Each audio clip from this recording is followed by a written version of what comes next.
Our commitment is to young people and saving lives.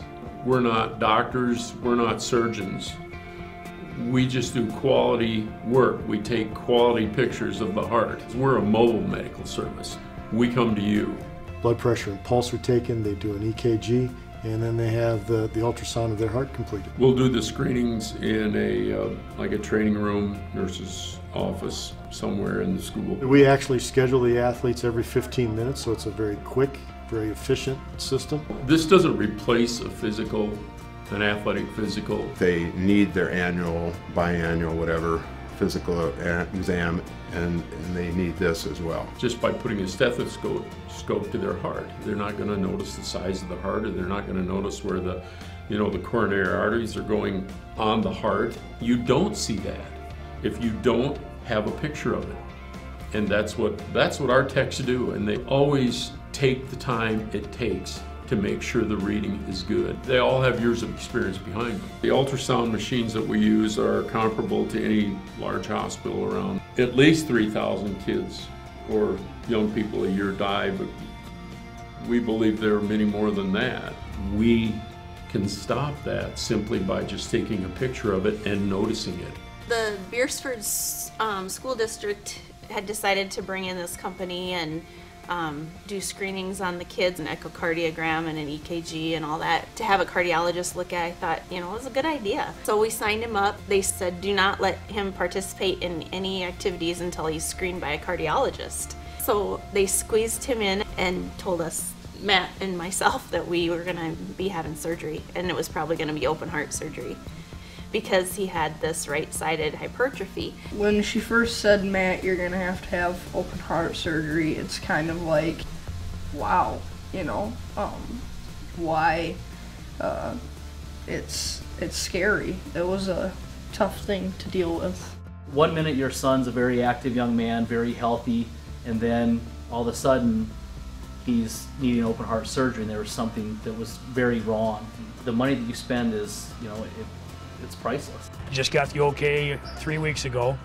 He can do all sports again now, all contact sports, football, everything. My kids have always been very, very active in athletics. At the end of her 7th grade season, through the school, they offered this heart screening through Screening America. I had no idea that anything would be found. I just thought it was probably a good idea to do.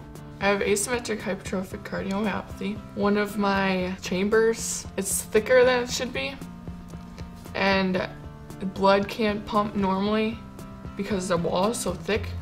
So like if you're playing athletics and your heart starts beating really fast because you're working, then it will just stop. They told me to not do anything anymore, that I can't do anything over a brisk walk. I didn't know what I was supposed to do after I found out. I had a defibrillator implanted so that if it did stop, then it'd be shocked and it'd start back up again. The particular condition that Sam has, normally the only way you find out about it is in the morgue. Without the screening, we probably would have had an early funeral. The child with the overgrowth of the heart certainly was at higher risk of a bad outcome. By intervening and identifying him or her, you could potentially save his life. Sam's proof why, the great reason why we did it. Because, it's where she's at today. If we wouldn't have the screening, we never would have known about it. What Screening America is doing for us with the heart really puts us over the top on what we can provide to our student athletes. We think it's been a great team effort between Screening America and the University of South Dakota. Several high schools have actually called us and asked about the program. There's no reason for them not to be protected by doing a simple test. That cardiac testing should be done middle school through high school. This is not just for athletes. This obviously is for anyone from ages 12 to 34. It can be done simply, painlessly, and rather inexpensively. Even though it's been a rough year going through everything that we've been through, I would do it 100 times before I would take the alternative, which is the possibility of losing him in one of those sports. My other daughter got screened at the same time, and so that at least we have the peace of mind with her that everything with her heart is fine. That's his favorite thing to do, is climb Harney Peak, and now that it's in our backyard, we've been waiting for the opportunity to do that. So as soon as it gets nice this spring, that's going to be our first trip is up Harney Peak again. And he can make it. He's always out running all the rest of us. She is still going to do the basketball thing in the summertime. She's going to play some on a traveling team, and she's going to go to camps and so forth.